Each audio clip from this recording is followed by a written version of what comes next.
Manju GS academy में आप सभी का स्वागत है। आज हम लोग बिहार बोर्ड क्लास 10 का गणित विषय को पढ़ने वाले हैं, जिसमें चैप्टर 1 पढ़ेंगे वास्तविक संख्या। इसमें मुख्य जितने परिभाषाएं हैं वो सबको हम लोग आज की क्लास में जानने वाले हैं। तो चलिए शुरू करते हैं। आज हम लोग जानेंगे अध्याय 1 में जो वास्तविक संख्या है, उसमें जो भी मुख्य परिभाषाएं हैं, जो मुख्य रूप से जो परिभाषाएं होती हैं, इन सभी को आज हम इस क्लास में खत्म करेंगे। इस क्लास के बाद आपको दिक्कत नहीं होगा कि पूर्णांक संख्या किसको कहते हैं, परिमेय संख्या किसको कहते हैं, ये सब आपका खत्म हो जाएगा इस क्लास में। तो चलिए शुरू करते हैं।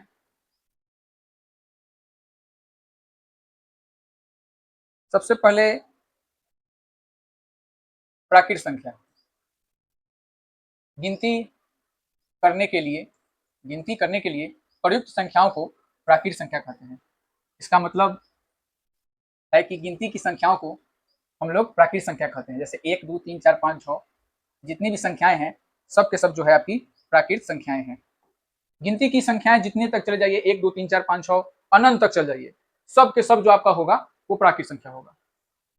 अब हम लोग पढ़ते हैं कि पूर्ण संख्या किसको कहते हैं। तो प्राकृत संख्याओं में शून्य को, सिर्फ शून्य को अगर शामिल कर लिया जाए, प्राकृत संख्या में शून्य को शामिल कर लिया जाए तो हम लोग को जो प्राप्त संख्या होता है वो पूर्ण संख्या कहलाता है। जैसे प्राकृत संख्या क्या है? गिनती की संख्या 1, 2, 3, 4, 5 डैश अनंत तक, उसमें सिर्फ आपको एक शून्य को जोड़ देना है तो ये कैसी संख्या हो जाएगी? पूर्ण संख्या हो जाएगी। अब 3 नंबर में है पूर्णांक संख्या। धनात्मक पूर्णांक संख्याएं, धनात्मक पूर्णांक संख्याएं, ऋणात्मक पूर्णांक संख्याएं और शून्य को मिलाकर पूर्णांक संख्या बनता है। पूर्णांक संख्या जो होता है उसमें आपको धनात्मक भी संख्या मिलेगा, ऋणात्मक भी मिलेगा और शून्य भी मिलेगा। तो इसको हम लोग कहेंगे पूर्णांक संख्या। जैसे -3, -2, -1, फिर 0 इसमें ऐड हो जाएगा, फिर 1, 2, 3 ऐसे करके डैश डैश करके अनंत तक।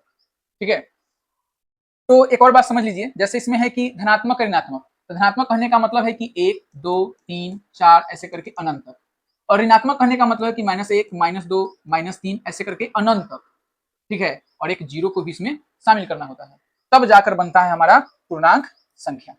अब आते हैं धनात्मक पूर्णांक संख्या। धनात्मक बताए तो कि 1 से लेकर अनंत तक चल जाइए, गिनती की जितनी भी संख्याएं हैं जो प्लस में हो, धनात्मक हो, वो सारी संख्याएं अनंत तक। जैसे 1, 2, 3, 4, 5, 6 ऐसे करते करते अनंत तक जितनी भी संख्याएं जाएंगी सब के सबको हम लोग बोलेंगे क्या? धनात्मक पूर्णांक संख्या।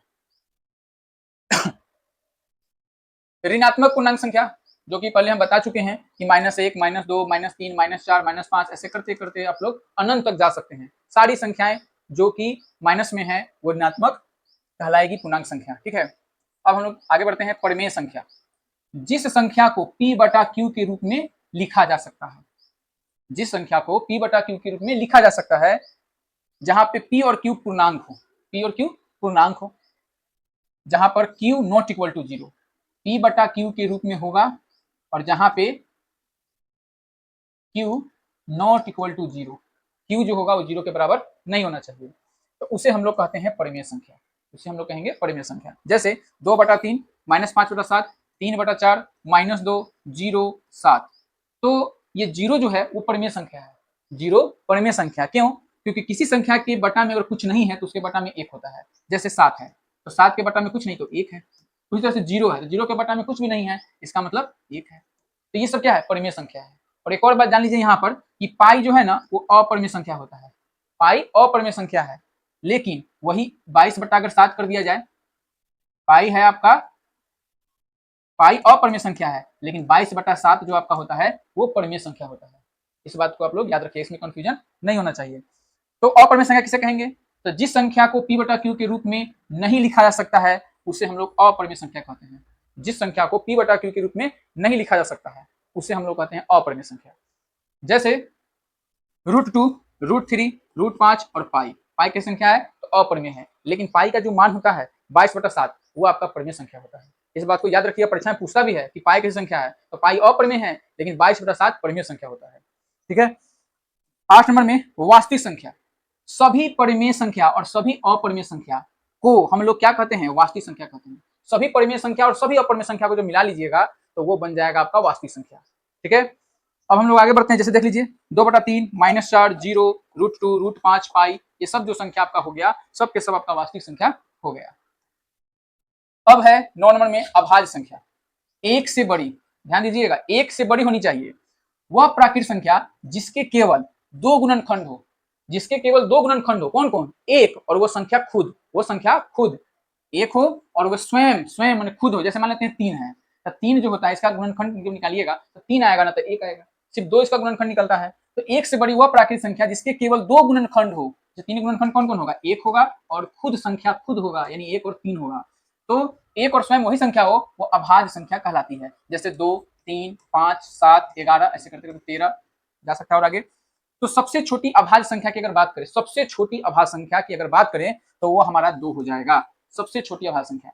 अब आते हैं भाज्य संख्या, एक से बड़ी। देखिए इसमें भी एक से बड़ी होनी चाहिए वह प्राकृतिक संख्या। प्राकृतिक संख्या समझते हैं, जो गिनती की संख्याएं होती है वो प्राकृतिक संख्या होती है। जो सबसे शुरू में हम लोग पढ़े हैं कि गिनती संख्या एक से स्टार्ट होती है और अनंत तक जाती है। तो सारी संख्याएं यानी एक से बड़ी वो सारी संख्या यानी प्राकृतिक संख्याएं जिसके दो से अधिक गुणनखंड हो, वो भाज्य संख्या कहलाती है। एक से बड़ी होनी चाहिए और जिसका दो से अधिक गुणनखंड हो। जैसे कि 4, 4 का दो से अधिक गुणनखंड है। जैसे 4 है, जिसका कौन कौन हो जाएगा?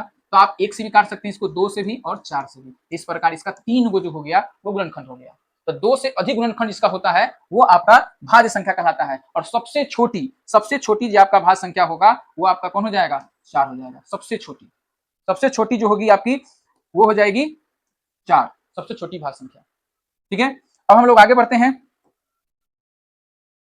11 नंबर, सह अभाज्य संख्याएं, दो ऐसी संख्याएं जिनका महत्तम समावर्तक यानी कि मौसौ 1 हो। दो ऐसी संख्याएं जिनका मौसौ 1 हो। दो ऐसी संख्या लीजिए जिसका मौसौ 1 हो, तो समझ जाइए कि आपका वो सह अभाज्य संख्या है, यानी कि को प्राइम नंबर्स है। जैसे 8 और 15 का जब मौसौ निकालिएगा तो 1 आएगा। 3 और 4 का भी निकालिएगा मौसौ अगर, तो 1 आएगा। तो ये संख्या जो है आपका सह अभाज्य संख्याएं हैं। 5, 6 को भी ले लीजिएगा तो सह अभाज्य संख्याएं हैं, क्योंकि इसका मौसौ निकालिएगा इसलिए तो 1 आएगा। ठीक है, आगे बढ़ते हैं। अभाज्य गुणनखंड, अभाज्य गुणनखंड हम लोग किसको कहते हैं वो देख लीजिए। अभाज्य गुणनखंड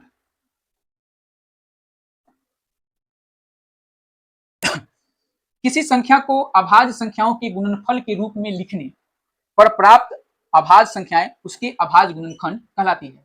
जैसे मान लेते हैं कि 60 का जब आप लॉसन निकालिएगा तो आपको आएगा 2 गुने 2 गुने 3 गुने 5। तो ये जो आपका आया ये आपका अभाज्य गुणनखंड है। ये आपका जो आया वो अभाज्य गुणनखंड है। लेकिन ध्यान दीजिए कि जब इसको गुना करके लिख देंगे तो वो आपका कितना हो जाएगा? 60 हो जाएगा। 2 दूना 4, 4 3 12, 12 25 60। तो ये जो 60 देख रहे हैं आप वो गुणनफल होगा। तो गुणनफल अगुणनखंड समझ जाइए यहाँ पे कि जो 60 का जब हम लॉसन निकालते हैं और जो दिखता है 2 गुने 2 गुने 3 गुने 5, ये अभाज्य गुणनखंड है। और ये आपका जो 60 है वो आपका गुणनफल है। ठीक है, ये आपका गुणनखंड है और ये गुणनफल है। अगर वीडियो अच्छा लगे तो जरूर चैनल को सब्सक्राइब करिए और हमारे साथ जुड़िए। मैथ का जो डर है आपके मन में वो खत्म हो जाएगा। आप हमसे पढ़िए मैथ, आपको मैथ में पूरे विश्वास के साथ कहते हैं कि क्रॉस नहीं लगेगा। आप हमसे जुड़िए, क्योंकि मैट्रिक में हर बच्चा का जो डर होता है वो गणित विषय को लेकर होता है। आप हमारे साथ जुड़िए तो सही। आपको मैथ से डरने की जरूरत नहीं है, मैथ को आपसे डरने की जरूरत है। ठीक है, तो चलिए देखते हैं हम लोग आगे। अब 16 नंबर की शांत दशमलव प्रसार। शांत दशमलव प्रसार आखिर किसको कहते हैं? तो जिस दशमलव संख्या के दशमलव के बाद अंकों की संख्या निश्चित होकर समाप्त हो जाती है उसे शांत दशमलव प्रसार कहते हैं। जब आप भाग देते होइएगा तो दशमलव के बाद 2 अंक 3 अंक के बाद कट जाता है, शेषफल 0 आ जाता है, तो उसी को हम लोग शांत कहते हैं। जैसे 0.25, 1.5 ऐसे करके अगर किसी संख्या को हम भाग दिए और दशमलव के बाद वो कुछ अंक के बाद क्या कट जाता है, उसका शेषफल 0 आ जाता है, उसे हम लोग शांत दशमलव प्रसार कहते हैं। तो चलिए दशमलव मतलब हम लोग सीखे कि शांत दशमलव प्रसार उसे कहते हैं जो हम लोग भाग देते हैं, दशमलव के 2 अंक 3 अंक बाद वो कट के उसका शेषफल 0 आ जाता है, तो उसे हम लोग शांत दशमलव प्रसार कहते हैं। अब हम लोग आते हैं अशांत आवर्ती। देखिए आवर्ती, ध्यान दीजिएगा, आवर्ती दशमलव प्रसार, तो जिस दशमलव संख्या में अंकों का कोई समूह बार बार दोहराता रहे और दशमलव समाप्त न हो, बार बार दोहराते रहता है। ऐसा देखे होइएगा आप लोग कभी कि 0.3333 आते चल गया और कभी मतलब कटा ही नहीं। ठीक है, उसे हम लोग अशांत आवर्ती कहते हैं। अशांत आवर्ती याद रखिएगा, ये आवर्ती जो दिख रहा है ये इंपॉर्टेंट है क्योंकि इसके बाद हम लोग अनावर्ती पढ़ने वाले हैं। देखिए, तो जिस दशमलव संख्या में अंकों का कोई समूह जो होता है वो बार बार दोहराते रहता है, बार बार। जैसे देखिए 0.333 आते रहेगा, कटबे नहीं करेगा कभी भी। ठीक है, तो वैसी संख्या को हम लोग अशांत आवर्ती दशमलव प्रसार कहते हैं। अब हम लोग देखते हैं कि अशांत अशांत अनावर्ती संख्या दशमलव प्रसार, अशांत अनावर्ती। तो जिस दशमलव संख्या में दशमलव के बाद अंक न समाप्त होता है और न ही किसी निश्चित क्रम में दोहराए, उसे हम लोग अशांत अनावर्ती दशमलव प्रसार कहते हैं। अशांत अनावर्ती, याद रखिएगा, अशांत अनावर्ती दशमलव प्रसार कहते हैं। जैसे 1.4142 से होते चल जाएगा। इस वाले में क्या था कि या तो एक अंक दोहराता है, देखिए 1 2 7, फिर यहाँ पर 1 2 7 2, फिर 7 2, फिर 7 2 से दोहराते चल जा रहा है।